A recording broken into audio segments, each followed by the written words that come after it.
আসসালামু আলাইকুম। ম্যাক্সওয়েল এবং প্যাট কামিন্স দুইটা প্লেয়ারকে নিয়ে আসলে মনে হয় কথা বললে অনেক বেশি বলা যায়, আসলে কথা শেষ হয় না।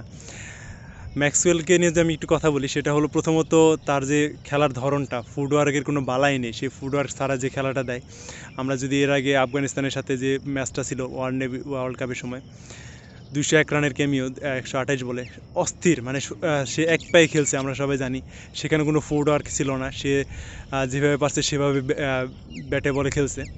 এবং আজকের ম্যাচটা আপনি যদি দেখেন, ম্যাক্সওয়েলের যে সে 59 রান করছে, সেখানেও আসলে ফুটের খুব বেশি ছিল না। তার যে ছয়গুলো ছিল, আর স্টেটের যে লেগ সাইডের ছয়গুলো, আসলে কোনো ফুটার ছিল না। সে অসাধারণভাবে খেলছে। এবং আসলে যে সে ফুটওয়ার্ক ছাড়া একটা খেলা উপভোগ করা যায় বা একটা খেলা পরিবেশন করা যায়, সেটা হয়তো ম্যাক্সওয়েলকে না দেখলে আসলে বুঝতাম না।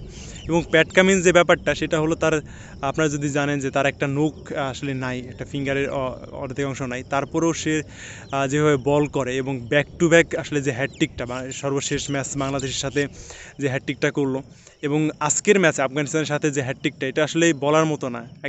একজন মানুষের একটা নোক না থাকার পরেও সে যে পেস দিয়ে বল করা, যেভাবে উইকেট নেওয়া, ইন সুইং, আউট সুইং সব আছে তার মধ্যে, আসলেই ব্যাপারটা অসাধারণ। সেই সাথে ধন্যবাদ দিতে চাই আফগানিস্তান টিমকে। আজকে আফগানিস্তান, আমার মনে হয় যে আফগানিস্তান আসলে রিভেঞ্জ নিছে এখানে। ওয়ানডে বিশ্বকাপের যে রিভেঞ্জটা, আফগানিস্তান ওয়ানডে বিশ্বকাপটা সেখানে জয়ের ডিজার্ভ করতো। সেখানে হয়তো জয়টা আফগানিস্তানের ছিল, কিন্তু ম্যাক্সওয়েল সেই খেলাটাকে আসলে অন্যদিকে নিয়ে গেছে। ম্যাক্সওয়েল সেটাকে জয়ে এনে দিয়েছে অস্ট্রেলিয়াকে। আজকের ম্যাচটাতে সেই ভরসাই ছিল ম্যাক্সওয়েলের উপরে। সেই জায়গাটা হয়তো দেখতেছিলাম আমরা, যে ম্যাক্সওয়েল সেই জায়গাটাই কাজ করতেছিল। 59 রানের পরে যে আউট হইলো, তারপরে হয়তো আমরা সেভাবে আসলে কোনো ম্যাচ দেখি নাই, বড় কোনো ইনিংস দেখি নাই। সবার ইনিংস খুব ছোট ছিল। আমরা হয়তো যদি একটু বলি সেখানে, যে শুরুতে যদি হেডের কথা বলি, হেডের নিয়ে আমরা অনেক আশা করতেছিলাম যে শুরুতে নামার পরে, আর যখন দেখি 140+ রান, 50-এর নিচে রান ছিল, 150-এর নিচে রান ছিল, সেটা আসলে খুব সহজ ছিল অস্ট্রেলিয়ার জন্য। এবং পিচও সহায়ক ছিল, পিচ অবশ্যই ব্যাটিং জন্য সহায়ক ছিল। তো সব মিলে আসলে এটা অস্ট্রেলিয়ার কাছে আমরা আশাই করতে পারি যে অস্ট্রেলিয়া এখানে ম্যাচ জিতে যাবে।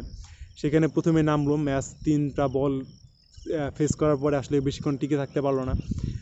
এরপরে একে একে যখন প্রত্যেকটা ব্যাটসম্যানই এভাবে ফল করতেছিল, তখন ম্যাক্সওয়েল আসার পরে হয়তো আমরা যেভাবে প্রথম ইনিংসটা শুরু করতে ম্যাক্সওয়েল অনেক ধীরে গতিতে, পরে যেভাবে শুরু করলো, আমরা এটা ধরে নিতে পারি যে আবার হয়তো আমরা পুনরুত্থান দেখব সেই 23 বিশ্বকাপের মতো। আবার একটা বিশ্বকাপে, আবার একটা নতুন মঞ্চে হয়তো দেখতে পারবো আবার একটা ম্যাক্সওয়েলের সেই যাত্রাগুলো। কিন্তু আসলে এখানেও ম্যাক্সওয়েল তার জায়গা থেকে যথেষ্ট করছে, কিন্তু গত বিশ্বকাপে যেভাবে প্যাট কামিন্স তাকে সঙ্গী দিয়েছিল, সেভাবে হয়তো কোনো সঙ্গী সে পায়নি বা সেভাবে কিছু করতে পারেনি।